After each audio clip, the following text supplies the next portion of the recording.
Artinya shifting dari konvensional ke syariah ini butuh waktu. Artinya saya dengar penetrasi pasar bank syariah Indonesia aja baru sekian persen, kecil banget ya. Makanya presiden kita nyuruh bersatu kan, bank-bank syariah ini. Apalagi kayak kita, artinya kita nggak lepas dari edukasi ya Mas ya. Dengan dikasih tahu, dengan ngobrol-ngobrol gini orang mungkin jadi lebih tahu kan. Nabi SAW bersabda, barang siapa yang beriman kepada Allah dan hari akhir, maka hendaklah dia berkata yang baik atau diam.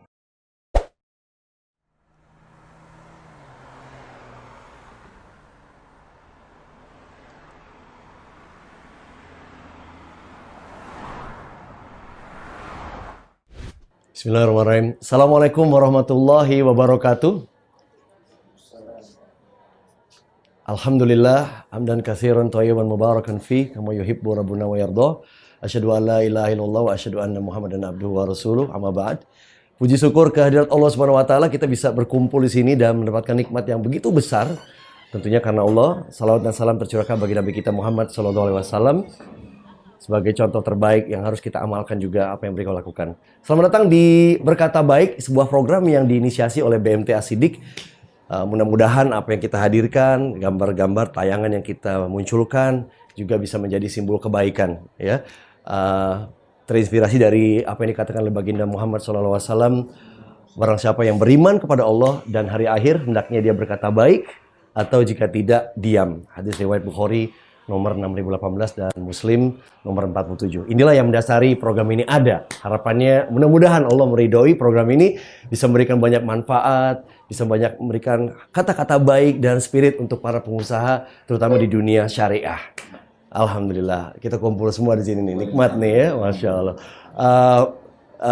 Saya akan perkenalkan satu persatu, tentunya sudah tidak perlu diperkenalkan, tapi izin saya menyampaikan juga sudah hadir bersama kita Ustadz Ali Hasan Bawazir Fizahullah Ta'ala. Apa kabar Ustadz? Alhamdulillah, antum sehat? Sehat Alhamdulillah Ustadz. Senang lihat antum sehat, barakallahu fiik. Anu mau nanya justru gimana resep awet muda kayak Ustadz ini? Lincah kesana kemari. Dan menyeimbangkan antara dakwah dan juga bisnis syariah ini kan nggak gampang Ustadz ya? Benar. Insya Allah mudah-mudahan kita sedikit demi sedikit kita saling tukar pikiran, saling sharing lah insya Allah. Ya perlu kita kumpul-kumpul seperti ini saat ya para pengusaha syariah. Benar, harus pengusaha syariah di luar Islam aja, di luar sana mereka sendiri mau berkolaborasi dalam banyak hal gitu ya. Bagaimana sebuah kota bisa mereka bangun dengan multi developer. Kita umat Islam kenapa sendiri-sendiri? Nah ini wah kalau sama beliau banyak yang bisa dibahas nih. Ini insightful ya, fruitful katanya. Di tengah ada Mas Arya dari BMT Asidik, Ketua BMT Asidik. Apa kabar? Assalamualaikum. Waalaikumsalam warahmatullahi Sehat, wabarakatuh. Alhamdulillah. Jadi BMT Asidik ini sebagai jembatan ya, mengkomunikasikan antara para pebisnis syariah dengan investor, dengan berbagai pihak ya. Dan ustadznya. Oh dan ustadz Yang ngumpulin kita. Bener. Undangan beliau nih. Tuh, geser sedikit ada Pak Anjar. Beliau ini adalah pengusaha peternakan ya dan punya model bisnis yang cukup menarik nih dari Permata Farm ya. Adanya di Garut ya Pak ya? Ya, lokasinya di Garut. Di Garut ya. Wah menarik nih. Udah nggak sabar saya pengen nanya nih. Partner anak. Oh partner Ustadz juga ya, Masya Allah. Nah ini dia, berarti bisa dua hal nih kita tanyakan.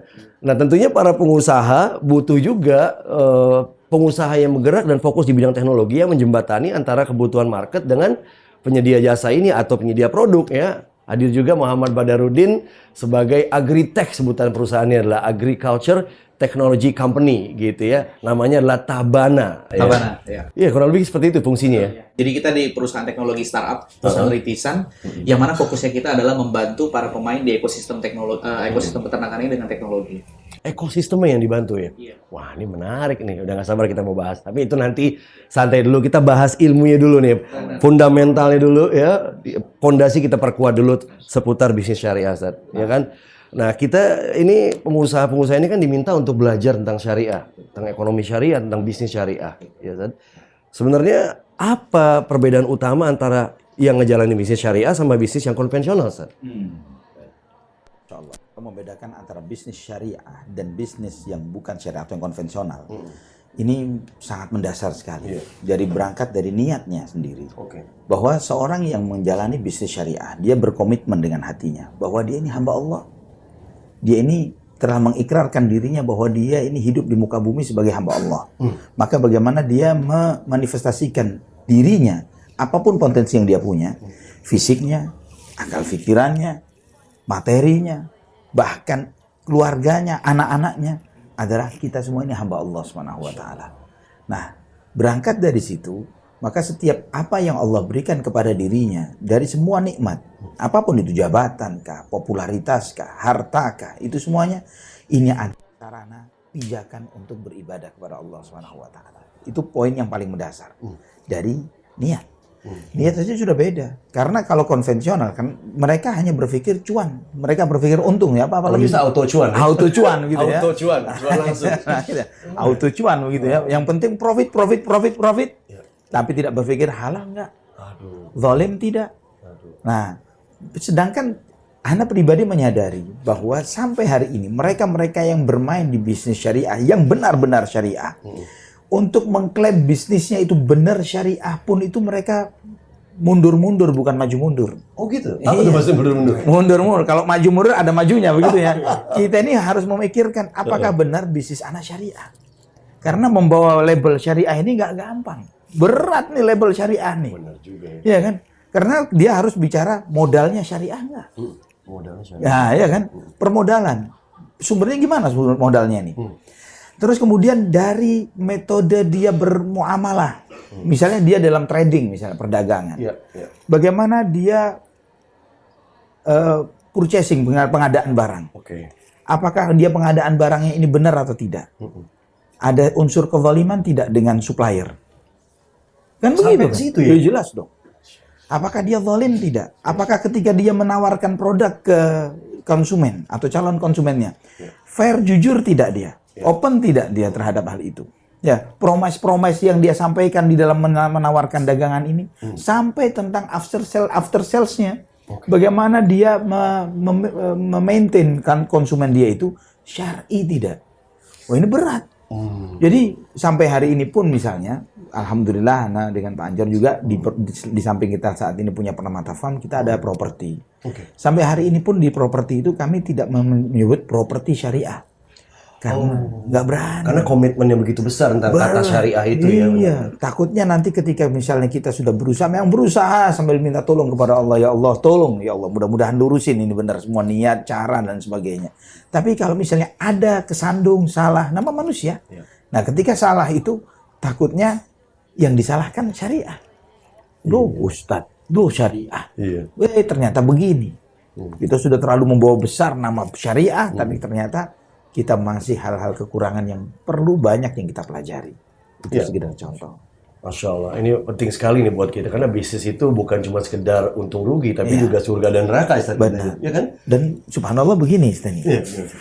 Syariah itu sudah pasti untung. Oke. Benar. Jadi subhanallah, sampai ketika Ana mereview ulang dengan pengalaman-pengalaman kerugian dan lain sebagainya. Kemudian mengukur dengan ekonomi syariah, bagaimana syariah ini mengajarkan supaya bahwa bisnis itu jangan ada kezaliman, jangan saling menzalimi, jangan ada gharar, ketidakjelasan, ya sesuatu yang sifatnya itu jual mimpi, gitu ya, jual mimpi. Yang option itu orang-orang rugi kok dia untung ya, itu masuk di akal ya. Orang rugi dia dapat untung dari kerugian orang. Kan luar biasa gitu, kan jual impian ya. Terus kemudian jangan sampai ada riba, karena riba itu egois. Ya, sebuah sikap ego yang luar biasa. Yang penting untung. Kamu bisnis saya modalin. Kamu rugi saya nggak mau tahu. Tetap kamu harus bayar. Walaupun kamu rugi. Ini kezaliman. Walaupun sekarang ini dunia menyuarakan riba yang sangat egois ini menjadi dasar pondasi ekonomi dunia saat ini. Negara saat ini. Nah, Islam tidak seperti itu. Islam ini Allah Subhanahu wa taala memang tidak butuh kepada hambanya, tapi Allah sayang kepada hambanya. Nah, dengan adanya syariat ini, tujuannya adalah supaya setiap muslim itu di dalam menjalani usaha itu bukan cuma mendapatkan keuntungan pribadi, tapi bagaimana berbagi keuntungan dengan yang lain. Ada nikmat yang luar biasa. Iya, karena sesungguhnya rezeki dari Allah semuanya, kita nggak usah khawatir ya. Dan hadirnya orang-orang di bawah kita, supplier kita, partner kita, vendor kita ini juga tentunya mendatangkan rezeki buat bisnis kita ya. Mereka menang, kita menang. Mereka tenang, kita tenang. Itu esensinya dari syariah, benar. Oke, baik. Wah, ini penting sekali nih. Jadi aturan-aturan. Tadi saya menangkap 3 poin tadi ya. Tidak boleh menjalankan riba Ya, betul. dalam apapun ya. Iya benar. Ya, nggak boleh untung sepihak gitu. Yang kedua adalah goror, ketidakjelasan. Yang ketiga adalah penzoliman. Ya contoh misalnya kalau maaf misalnya lagi kondisi kayak gini nih, ngutang nih sama pegawai nggak dibayar gitu. Itu juga zolim itu ya. Benar. Wah, masya Allah, banyak nih. Dibayar. Apalagi supplier sama ini, maaf, yang praktek di pedesaan juga sering terjadi saat izin si kulak-kulak itu, ya kan tengkulak, ya kan bayarnya murah, pengen dapat untung paling gede, itu juga zolim masuk kategori. Termasuk juga monopoli. Monopoli ya benar-benar. Penimbunan ketika umat lagi butuh, ini seperti minyak goreng lagi butuh, ya kan? Ketika pemerintah menetapkan harga eceran, ternyata itu tetap membuat misalnya minyak goreng langka. Tapi ketika HET dicabut, rame lagi. Ini barang kayak sulapan BEM salah BEM ada. Ini kemana kemarin begitu kan? Dan itu juga hukumannya jelas ya katanya Ustaz, yang saya tahu. Mereka boleh dapat untung di dunia, tapi mereka semua bakal ngantri hisab di Allah SWT. Itu pengusaha tidak. Pengusaha muslim tidak melihat dari sekedar berapa saldo saya, berapa yang bakal masuk, tapi bagaimana beban hisab. Menarik nih beban hisab. Yang penting pengusaha muslim harus satu nih, takut sama Allah itu ya Ustaz. Karena kalau kita melakukan praktek yang buruk, langsung kita sama Allah. Mudah-mudahan kita dihindari dari praktek-praktek seperti ini, ya. Termasuk juga dalam urusan permodalan ya Ustaz. Modalan kita nggak boleh sembarang ngambil dari modal dari orang ini, dari orang itu kan. Tapi ada bayarnya lebih, itu ribawi masuk katanya. Nah ini penting sekali. Kita beralih ke pengusaha sekarang nih. Ada 2 pengusaha nih. Kita langsung cek aja nih di sini. Tadi Ustadz Ali udah nyebutin beberapa kategori. Dar, kalau Tabana sendiri gimana nih? Sudah mempraktekkan belum kaidah-kaidah atau syariat-syariat Islam nih dalam bisnisnya nih? Ya alhamdulillah memang kita selalu berusaha ya. Dibilang Ustaz tadi bahwa kalau kita mau mengklaim diri kita sebagai yang paling syariah, itu sangat berat ya. Iya benar. Makanya biasanya kita juga dalam menjalankan ini, kita mencari referensi. Kita mencari tahu, bahkan kita juga berkonsultasi sama Ustadz, menanya hukumnya seperti Oh, konsul juga ya? Karena menurut kita, ya tadi, karena kekurangan kita harus kita cari di tempat lain, gitu kan. Kalau kita kurang ilmunya, referensinya, cari referensinya, gitu kan.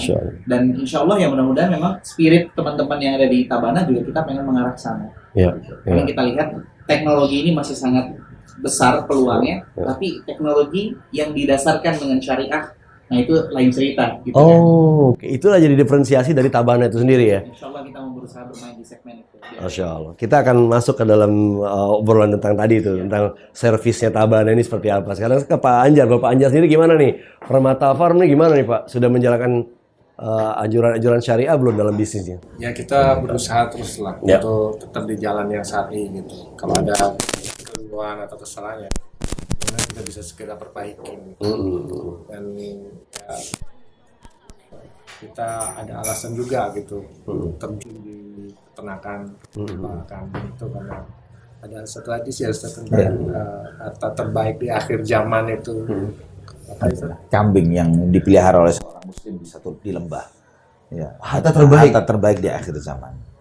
Harta terbaik di akhir zaman adalah kambing yang dipelihara di sebuah lembah. Berarti kurang lebih apa yang dilakukan Pak Anjar dong nih? Itu karena di sana ada lembah Pak tapi kan. Ada lembah. Oh punya lembah juga. Wah. Lengkap nih. Saya jadi ngiri nih berbisnis juga bareng Ustadz lagi. Jadi kan selalu diingatkan selalu nih Pak Anjar nih. Pak Anjar emang real businessman lah. Apalagi ada konsultan keuangan kan sebelahnya. Mas Arya juga ya. Kalau Mas Arya gimana Mas Arya? Terutama BMTA Sidik ini saya lihat nih dasar pembentukannya juga sangat baik ya dari komunitas ya saya lihat ya. Insya Allah ya. Ya kita berusaha untuk bisa sesuai dengan syariat, tapi memang berat sih tanggung jawabnya, amanah yang dipegang, sehingga harus memberikan informasi semaksimal mungkin. Ya. Mudah-mudahan kita selalu berusaha ya. Ya, yang penting tentunya ada indikasi ya Ustaz, jika kita melakukan hal yang melanggar syariat pasti hati kita nggak tenang gitu Ustaz. Nggak nikmat gitu ya. Ya artinya Allah udah memberikan isyarat buat kita mungkin ya, mudah-mudahan. Nggak tenang, tidak berkah. Nah, keberkahan mau dibayar berapa? Benar. Ujungnya kita cari itu keberkahan. Nah harapannya itu mudah-mudahan nanti kita obrolin bersama-sama kira-kira keberkahan dari bisnis ini yang kita bangun atas dasar kekuatan syariah ini seperti apa. Karena kita ngobrol sedikit Ustaz, izin anak ke Pak Anjar nih Ustaz. Pak Anjar, Permata Farm itu kurang lebih model bisnisnya seperti apa? Di peternakan pasti ya? Jadi saat ini yang sekarang kita mau tawarkan itu untuk perdagangan di kambing atau domba di saat kurban ya, Idul Adha gitu. Karena potensi keuntungan penjualan kambing atau domba di Idul Adha ini emang spesial ya, karena harganya meningkat ya.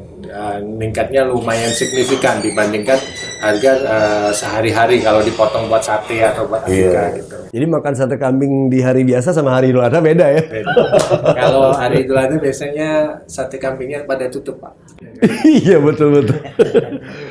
Karena harga kambing dan sapi juga baik. Oh itu mendasari. Ini penasaran aja nih. Berhubungin nonton juga para pengusaha. Jadi kadang-kadang pengusaha itu suka ngelihat profitnya gitu kan ya. Keuntungan dari Allah yang biasanya Pak Anjar dapat ini berapa persen Pak kalau untuk yang per tahun ini kerjanya? Ya kalau untuk perdagangannya, tapi sih bisa kalau setelah dibagi hasil dengan antara pemodal dengan pengelola itu kurang lebih 10-15%, Pak. Oh, dalam waktu 3 bulan project ini ya perdagangan. Ini yang apa ternak biasa ya? Untuk tradingnya, Pak. Trading. Oh untuk tradingnya 10-15%. Ini lebih ke outputnya hasil peternakan ya. Kita kalau saya beternak selama setahun itu ya kita momen jual terbaiknya itu saat kurban gitu. Iya. Meskipun hari-hari tetap berjualan ya untuk kebutuhan konsumsi biasa ya. Kalau antum bicara peternakannya, lain judulnya, bisa memukau banget. Oh nah ini Short term. tolong pukau kami. Berapa pukauan ya biasa. Pengusaha butuh tahu. Ya kembali lagi butuh tahu juga kan profitabilitas. Jadi domba itu punya waktu masa kehamilan tuh 5 bulan. Oke. Dan masa dari perkawinan sampai hamil sampai waktu menyusui atau waktu nifasnya itu, jadi kurang lebih tiap 8 bulan tuh bisa lahiran domba. Setiap 8 bulan. Oke. Artinya dalam waktu 2 tahun itu bisa 3 kali lahiran. Wow, menarik nih. Jadi kalau dari satu betina 3 kali lahiran minim tuh dari 1 jadi 4 kan. Iya bener juga ya. Dan kebanyakan kalau domba yang kita peliharakan domba Garut yang angka prolifiknya tinggi, angka kembarnya tinggi gitu. Jadi bisa sekali rata-rata itu lahirannya kembar sampai kembar 3 gitu. Masya Allah. Nah, itu kalau misalnya liter size atau dari satu domba jadi 2 ekor itu berarti liter size-nya 2. Kalau liter size kita ambil 1,5 aja, 1 kembar, 1 tunggal gitu. Berarti setiap 2 ekor tuh jadi 3 gitu. Ya kan? Nah, itu kurang lebih dalam 2 tahun tuh secara aset, secara jumlah domba itu bisa naik 5 kali lipat. Wah, ini ternyata kunci 5 kali lipat. Kenapa farming atau peternakan ini menarik ya? Ya, tapi tentunya ridho dari Allah juga kan. Mau ada berapa dalam isi perut kambing itu kan Allah yang punya kuasa. Nah inilah kita harus hidup dan matinya seperti apa kan gitu. Jadi kita memang harus minta kepada Allah ya. Ya Allah minta 7 dong dalam perut kambing ini bisa. Jadi tahun depan kita bisa nambah misalnya. Boleh dong Ustaz ya? Kan mintanya sama Allah. Biasanya juga ada keseimbangan sih. Kalau yang tunggal itu lebih besar. Ya. Terus biasanya jadi calon bibit yang unggul. Ya. Untuk yang kelahiran tunggal. Yang kelahiran kembar itu biasanya yang dipotong untuk keperluan itu. Tapi untuk cari bibit yang bagus, misalnya kita kan tunggal pun nggak ada masalah. Oke. Ya, ada keistimewanya juga. Pasti. Jadi dari sudut pandang pengusaha kita beli 1 bisa kemungkinan 5 ya dari pengalaman ya, dari story yang terjadi ya atas izin Allah pastinya bismillah. Karena kalau 10 tahun bisa mungkin 1 jadi 1000. Dalam 10 tahun. Wah. Ya, Dan itu nanti yang lahir ini jadi indukan juga. Ya. Kalau kita kuat ya secara ininya. Makanya pernah ada cerita di hadis Rasulullah SAW tentang suatu majikan yang karyawannya gajinya belum dibayar, dia pergi dibeli. Yang jadi lembah 1 domba semuanya itu kan. Itu logik banget. Logik banget. Jadi upah sedikit ketika dijadikan domba atau kambing dan itu berkembang, itu logik banget. Yang akhirnya dikembalikan sama itu logik banget, bisa berkembang sedahsyat itu, logik banget. Oh, karena memang pada kenyataannya 10 tahun bisa berkembang baik ya. Karena dirawat juga sama orang yang dititipkan itu dengan baik ya, dengan orang yang bisa bilang beriman lah. dari dulu sudah ada petunjuknya nih untuk kita beternak nih. Jadi udah boleh dipikirin dari sekarang nih, ya kan? Bisnisnya nggak terdisrupsi, insya Allah kan dari janjinya. Amin. Dari zaman Nabi, dari zaman para Nabi, semua Nabi penggembala kambing. Iya, benar juga ya, benar. Sebelum menggembalakan manusia, kambing dulu kan, ibaratnya gitu kan, belum ngajarin. Wah, dan itu tidak mudah ya. Kita pernah nyoba satu kali di kandang megangin kambing aja, susahnya minta ampun. Menarik. Yang satu lagi kalau nggak salah ada apa, bisnis apa? Kita saat ini ada penawaran untuk membuat satu klaster kawasan untuk peternakan kambing. Oke. Kita tawarkan untuk orang-orang yang mau beternak kambing tapi ada kendala lahan, ada kendala keahlian atau tenaga, itu bisa beli kafling di kita, kafling yang memang khusus untuk peternakan kambing itu. Oh, tempat untuk mereka breeding atau berkembang biak itu penting ya? Ya, penting banget gitu. Karena gini, masalahnya orang yang terjun ke peternakan banyak yang gagal tuh, pertama ya keterbatasan ilmu, keterbatasan tenaga dan skala. Jadi kalau misalnya kita pelihara 20 ekor gitu di kandang yang luasnya 100 meter gitu, itu susah banget untuk eksis ya, untuk bisa sustain gitu. Karena sebenarnya kan ya peternak ini perlu makanan itu sebenarnya sederhana, rumput-rumputan atau daun-daunan. Tapi cuaca perlu juga ya, penting ya, cuaca yang baik ya. Di tempat yang ya, kalau di sini hiruk pikuk kendaraan bermotor mungkin susah hidup. Kambing ya, pusing. Bener juga ya. Jangan dikemul. Menarik nih. Jadi kalau kita ternaknya itu gaji orang, itu ada skala minimum sebenarnya. Gitu.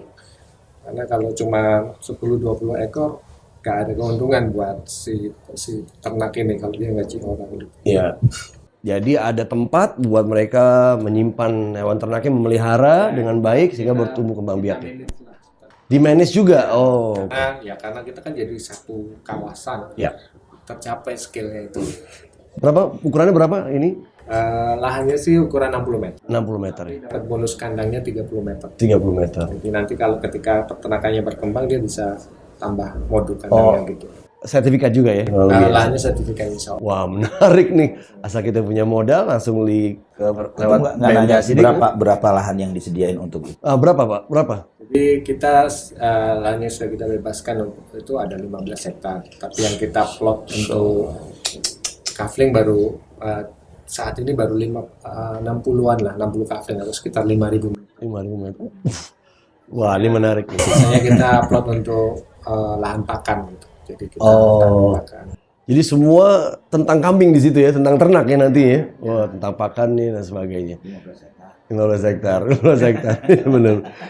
Tapi saya yakin pasti ada kendala-kendala yang Pak Anjar dan Ustadz juga nggak bisa hadapin dalam urusan teknologi ya. Mungkin dalam hal ini Tabana nih punya peran ya. Ya kan pasti kan si peternak kan bikin aja membantu si hewan ternak ya kan. Tapi memasarkannya gimana? Nggak semudah itu kan? Iya nggak sih? Itu juga jadi kendala. Makanya Tabana hadir di sini juga salah satunya adalah bagaimana kita mempertemukan para pemain ya. Kita bilangnya para pemain, mulai dari peternak, pedagang, konsumen gitu ya, juga akses permodalannya nantinya misalnya gitu ya. Tapi bagaimana kita mengkurasi ini sehingga orang-orang yang bermain di ekosistem ini mendapatkan keuntungan yang fair ya. Kita bilang fair trade. Adil lah gitu ya. Karena yang kita lihat banyak sekali yang terjadi di lapangan, para peternak kita ini yang tidak menikmati hasilnya. Peternak tidak menerima hasilnya? Iya, justru yang menerima hasilnya adalah orang-orang yang mungkin kita ngomongin nge-flip ya. Iya. Jadi dia hanya mempertemukan aja, McLaren. Keren nih istilahnya. McLaren. Oke. Padahal sebenarnya kalau kita lihat yang seperti dibilang Pak Anjar tadi gitu kan, untuk melakukan itu perlu effort. Tapi bagaimana mempertemukan itu, bagaimana operational excellence-nya, bagaimana cara mereka memasarkan itu. Nah, kita bantu dengan akses teknologi tadi. Jadi hadirnya Tabana ini juga kita mencoba merangkul semua pemain yang ada di ekosistem peternakan. Bagaimana merangkulnya? Nah, ini penting nih. Si definisikan merangkulnya seperti apa dan si contoh orang yang pengen berinvestasi itu seperti apa, sama si peternak tuh terbantukan apa dengan adanya Tabana nih? Ya, jadi kita lakukan. Jadi kita saat ini lakukan beberapa pilot project di beberapa daerah gitu ya, di Jawa Timur, kemudian di Jawa Tengah, kemudian yang baru-baru ini kita launching juga di Bali. Ya. Karena sapi Bali ya kita mainkan salah satu komoditas yang cukup tinggi permintaannya pada saat kurban. Nah, kita membantu peternak binaan kita ini untuk mendapatkan akses terhadap pakan yang berkualitas, terhadap permodalan, kemudian best practice. Jadi bagaimana dia bisa mempunyai target. Karena yang kita ingin harapkan adalah mereka itu nggak hanya jadi peternak, tapi jadi pengusaha ternak. Oh gitu ya. Karena kalau konteksnya sudah pengusaha, mereka harus mikirin bagaimana target panennya mereka, bagaimana profit yang mereka harus hasilkan, bagaimana efisiensinya, bagaimana teknis pelaporan dan seterusnya. Nah, hal-hal ini kan pasti perlu bantuan karena selama ini mereka belum mengalami best practice itu. Nah, kita hadir di sana untuk menyediakan teknologi, akses ke market, akses ke operational excellence, akses ke input. Dalam hal ini misalnya bibitnya, pakannya, kita coba pertemukan semua dengan marketplace-nya kita, ekosistemnya kita tadi. Nah, harapannya adalah ini bisa kita duplikasi di peternak-peternak lainnya. Sehingga nantinya memang muncullah pengusaha-pengusaha ternak yang baru yang memang bisnisnya akan di-empower dengan teknologi.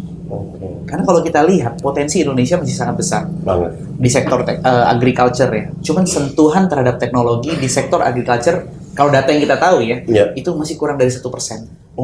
Masih sangat besar sekali peluangnya. Makanya kalau saya lihat seperti yang disampaikan Ustadz juga sebenarnya terkait dengan syariat, peranan teknologi ini bisa memberikan keadilan. Karena semuanya jadi transparan kan. Setuju.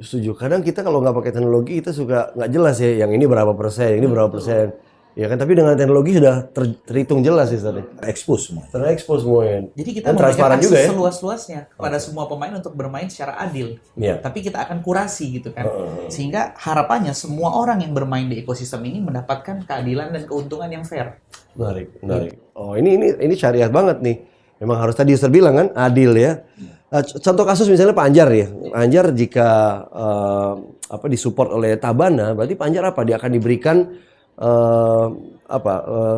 sistem tertentu atau pakan-pakan terbaik yang sudah dikurasiin atau gimana? Nah, sebagai contoh mungkin ya, sebenarnya saat ini kita juga sedang menggodok ya Pak Anjar ya sebenarnya. Jadi salah satu yang kita mau coba di kurban tahun ini adalah bagaimana kita memaksimalkan model marketing kurban dengan cara tebar kurban tadi. Jadi bagaimana kurban itu bisa ditargetkan ke konsumen-konsumen tertentu yang memang mereka berkeinginan untuk memberikan kurbannya itu sebagai sedekah misalnya untuk ke rumah tahfiz dan lain-lain.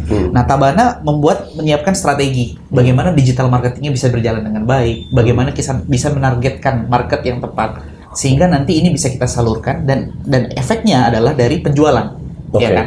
Karena Permata Farm sebagai mitranya Tabana sebagai penyedia teknologi dan strategi bagaimana memasarkan, dan peternak yang kita rangkul yang melakukan di lapangan.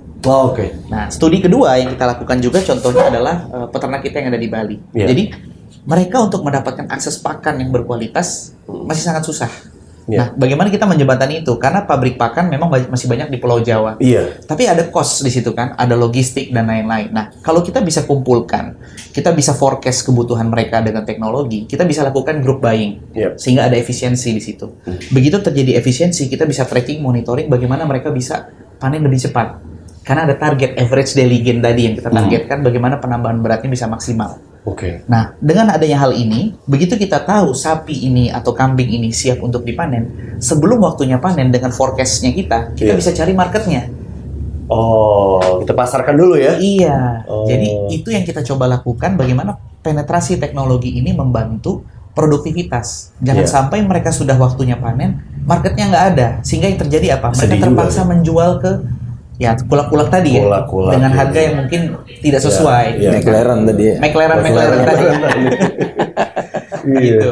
Jadi harapan kita begitu. Harapan kita adalah hadirnya Tabana sebagai perusahaan teknologi membantu pemerataan keadilan keuntungan tadi. Baik dari sisi orang yang berinvestasi di situ, ya, yang mengumpulkan dananya di BMT Asidik, maupun si pelaku praktisi bisnis tadi ya, di kambing tadi. Ya. Nah, keadilan ini penting ya, Sat, ya, dalam berbisnis syariah ya, Sat. Itu yang sebetulnya jika umat Islam semuanya sadar akan hal ini, sadar dengan hatinya, umat Islam ini akan menjadi top leadernya ekonomi dunia. Sederhana, anak kasih contoh. Abdurrahman bin Auf radhiyallahu anhu. Beliau itu di hari pertama hijrah ke Madinah. Beliau dipersaudarakan oleh Nabi SAW dengan sahabat Ansar, Sa'ad ibn Rabi' radhiyallahu anhu. Sa'ad ibn Rabi' radhiyallahu anhu menawarkan kepada Abdurrahman bin Auf, saya tuan tanah, saya punya milik banyak properti. Separuh properti saya milik Anda. Harta saya separuh milik Anda. Saya punya 2 istri. Silakan kamu pilih yang kamu suka. Saya akan ceraikan. Selesai masa idahnya kamu boleh nikahin. Ini dahsyat ini saat Ibnu Rabi'. Tapi lebih dahsyat lagi sikapnya Abdurrahman bin Auf. Ketika mendapatkan iming-iming seperti ini, bukan sini. Bukan. Tapi beliau menunjukkan bagaimana hasil didikan Nabi SAW yang memiliki sikap kemandirian. Iffah. Tergantung itu bukan kepada manusia. Tergantung itu bukan kepada fluktuasi ekonomi. Bukan kepada fluktuasi dolar. Dan lain sebagainya. Tapi tergantung kepada Allah Subhanahu wa Ta'ala. Itu yang mendasar. Maka kata Abdurrahman bin Auf, barakallahu fi malik wa ahlik, semoga Allah memberkahi harta dan keluargamu. Tunjukkan jalan ke pasar. Mana jalan ke market? Mana market? Maka ditunjukkan ke pasar. Beliau pertama kali masuk di market terdekat, pasarnya Bani Mustaliq. Pasarnya Yahudi. Pasarnya Yahudi. Di hari itu dia sudah dapat profit hanya dengan jual jasa. McLaren juga beliau. Hanya dengan jual jasa. Jual jasa ya. Tapi bagaimana konsep dia menjual jasa itu yang membuat dia di hari pertama dia sudah dapat profit, dapat makanan yang bisa dia konsumsi di hari itu. Ini dibahas oleh para ulama, para ulama bahwa sikap Abdurrahman bin Auf bisa mengalahkan Yahudi di marketnya Yahudi. Di hari pertama tradingnya dia. Ini luar biasa. Kenapa bisa seperti itu? Karena konsep Islam win-win. Mereka win-loss. Oh, ya. Termasuk riba ini kan temuan dari Yahudi kan. Mereka yang doyan Yahudi, mereka doyan riba, kita nggak ngasih riba. Ente mau, anak kasih profit, ya kan? Asal kita sama-sama profit. Belum ada profit sudah, anak sabar, anak mau ikhlas dengan membantu antum. Kan begitu. Bagaimana bisa mengalahkan? Bagaimana mereka bisa mengalahkan kita ketika umat Islam dengan penuh kesadarannya secara personal, pengusaha, negara, wah jadi top leader ekonomi dunia.